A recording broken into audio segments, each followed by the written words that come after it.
मायावी हिरन। एक जंगल का राजा था शेर। वह बहुत ही अच्छा था। उस जंगल के बाकी के जानवरों को बहुत ही प्यार से रखता था। इससे सभी मिलजुल कर रहते थे। एक दिन महाराज शेर जंगल में घूम रहे थे तो एक हिरन उन्हें देख डर के भागने लगी। शेर ने भी हिरन का पीछा किया और पूछा, कौन हो तुम? यहाँ क्यों आई हो? हिरन ने कहा, महाराज शेर, मैं इतने समय तक कहीं और रहती थी। कल ही रास्ता भटककर यहाँ आई हूँ। मेरा कोई नहीं है, इसीलिए ऐसे डर डर के जी रही हूँ। आपको देखते ही कहीं आपका भोजन न बन जाऊं करके भाग रही थी। मुझे कुछ मत करो, मुझे छोड़ दो। उसकी बातों को सुनकर शेर ने हंसते हुए कहा, तुम डरो मत, मैं कुछ नहीं करूँगा। इस जंगल में चाहे वो बड़ा जानवर हो या छोटा, सभी एक समान है। एक दूसरे का शिकार नहीं करते, सभी मिलजुल कर रहते हैं। ऊपर से एक दूसरे की मदद करते हैं। यह बात तुम जानती नहीं हो ना, इसीलिए मुझे देख डर के भाग रही थी। बोलकर बाकी के जानवरों को बुलाकर सबको उस हिरन से परिचय कराया। सारे जानवरों ने उसे उनमें शामिल कर लिया। मैं कितनी भाग्यशाली हूँ, मुझे इतने अच्छे दोस्त मिले। मैं बहुत खुश हूँ। मुझे दुख ही नहीं है कि मेरे अपने मुझसे दूर हो गए। सोचते हुए हिरन बहुत खुश हुई। उस दिन से बाकी के जानवरों के साथ मजे से रहने लगी। ऐसे कुछ दिन बीत गए। एक दिन रात में एक खरगोश गायब हो गई। उसके लिए बाकी के जानवर कितना ढूंढने पर भी वो कहीं नहीं मिली। शेर ने पूछा, खरगोश गई तो कहाँ गई? वही समझ नहीं आ रहा है। तुम सभी परेशान ना हो, कोई छोटा सा काम होगा तो वो बाजू के जंगल में गई होगी, आ जाएगी। तुम सभी आराम से अपने अपने काम देख लो। तब से हर रोज रात में एक एक जानवर गायब होने लगा।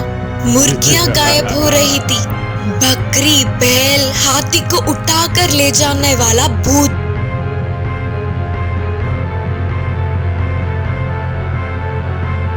शेर ने कहा, लगता है हमारे जंगल में किसी दुष्ट शक्ति ने प्रवेश किया है। रात को कोई बाहर मत निकलना, अपने अपने घरों में ही सुरक्षित रहो। बोलते हुए शेर ने चेतावनी दी। फिर भी होशियार बंदर ने पूरी रात जगकर वो कौन है उसे पकड़ने के लिए पेड़ पे बैठकर पहरा दे रही थी। कुछ देर बाद उस जंगल में नई आई हुई हिरन अकेले घूमती हुई दिखी। बंदर धीरे से उसका पीछा करने लगी। उस हिरन ने एक लोमड़ी को बहलाकर नदी के पास की उसकी जगह पर बुलवा लिया। फिर वो भूत के रूप में बदलकर वह उसे निगल गई। ये सब पेड़ के पीछे से देखने वाली बंदर चौंक गई। अच्छा, तो ये सब तुम्हारा काम है? बोलकर बंदर तेजी से जाकर पूरी बात महाराज शेर को बताया। तो शेर ने कहा, अच्छा, तो हमारे दोस्तों को गायब करने वाली वो मायावी हिरन है। उसे एक अच्छा सा पाठ पढ़ाना ही होगा, लेकिन उसके लिए हमारा बल काफी नहीं होगा। सभी जाकर वन देवी की प्रार्थना करेंगे, चलो। बोलकर शेर ने निर्णय किया। अगले दिन सुबह ही जाकर अपने कष्टों को वन देवी से कहा। वन देवी ने अपनी शक्ति के रूप में शेर के शरीर में प्रवेश किया। उस दिन रात में फिर से भोजन के लिए हिरन ने शिकार करना शुरू कर दिया। उसे अकेला शेर दिखने पर ला ला ला ला ला ला ला ला, अरे वाह, इतना सारा भोजन सोचकर उस पर कूद पड़ी। तो दुगनी शक्ति वाले शेर ने अपने पंजे से उस मायावी हिरन को मार दिया। उसके बाद से जंगल के सभी जानवर खुशी खुशी जीने लगे। इस कहानी से हमें यह सीख मिलता है कि दिव्य शक्ति के सामने दुष्ट शक्ति को तो हारना ही होता है। गधे का लाड। एक व्यापारी के पास एक गधा और एक कुत्ता था। हर रोज वह व्यापारी गधे के ऊपर बहुत सारे बस्ते डाल के बाजार ले जाता था। जल्दी चलाने के लिए उस पूरे रास्ते में गधे को मारता था। गधा बहुत ही दुखी होता था कि उसका मालिक उस पर दया भी नहीं करता है। एक दिन गधा घर के पास आराम करते हुए सोच रहा था कि रोज इतने सारे बस्तों को बाजार ले जाता हूँ।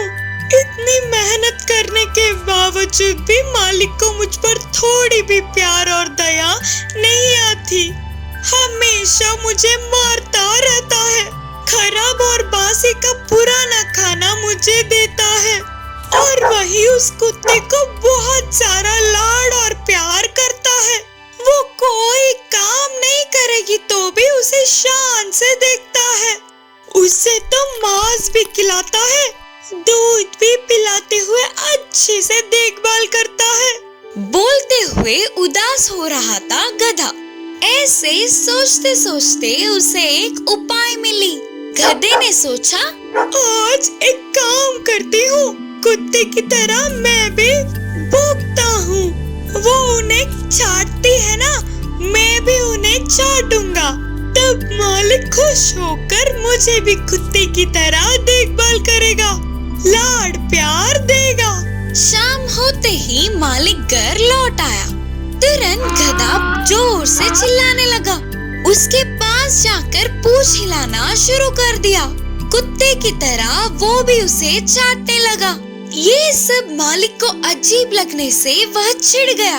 ये क्या? ये गधा मेरे ऊपर आ रहा है, मुझसे लड़ने शायद। उस व्यापारी ने सोचा। एक मोटी सी लकड़ी लेकर गधे को जोर से पीटने लगा। उससे वह गधा फिर से दुखी होकर रोने लगा।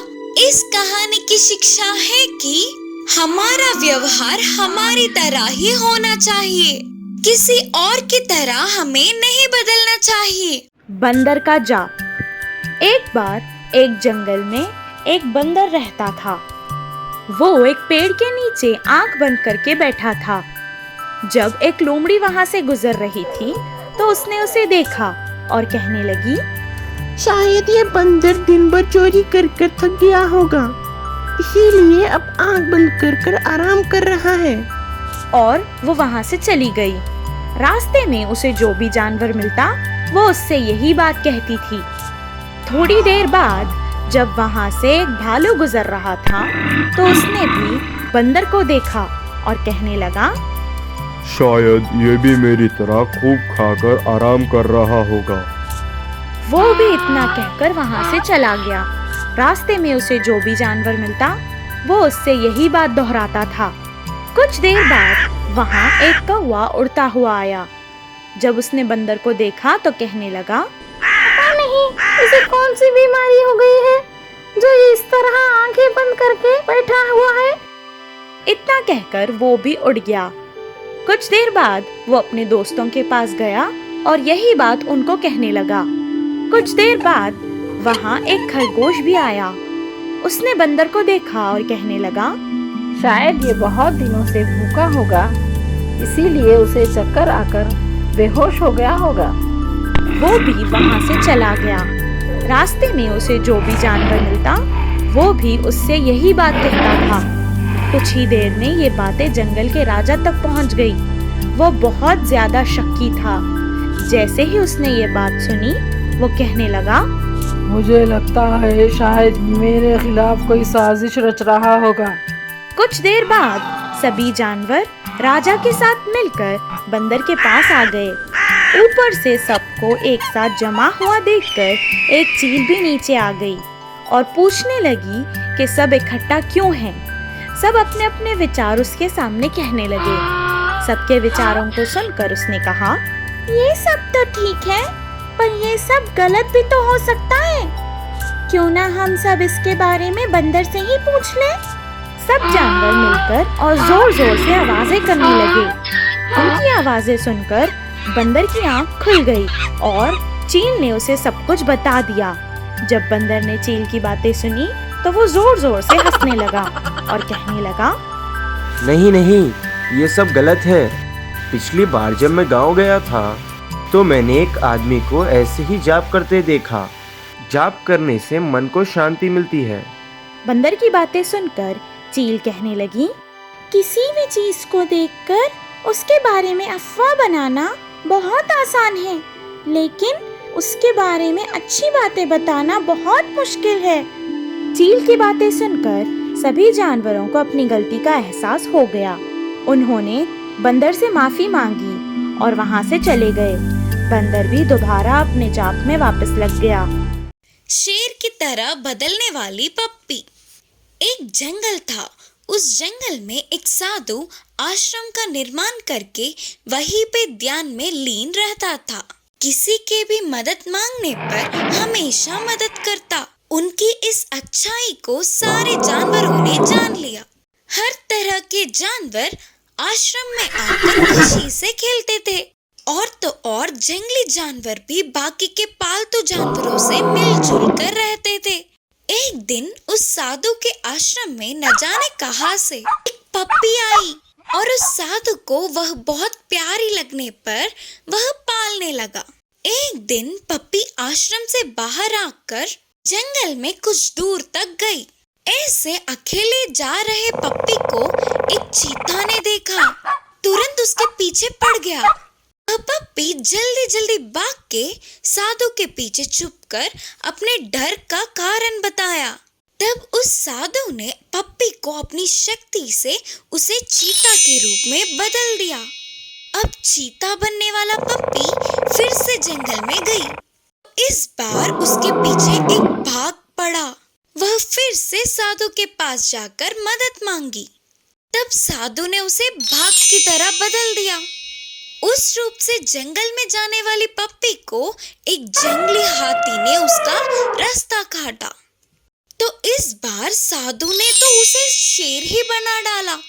महाराज शेर के रूप में बदलने वाली पप्पी को घमंड आया और उसने जंगल के सभी जानवरों को नीचा दिखाया और तो और छोटे छोटे जानवरों को भी हानि पहुंचाया। उसके आने की भनक से ही सारे जानवर भाग जाते थे। आखिर में शेर बनने वाला पप्पी साधु को ही मारना चाहा। यह बात अपनी तपस्वी शक्ति से जानने वाला साधु उसे फिर से पहले की पप्पी की तरह बदल दिया और तुरंत उसे आश्रम से भी भगा दिया। इस कहानी से हमें यह सीख मिलती है कि हमारी भलाई चाहने वालों की बुराई हमारा ही नष्ट होगा।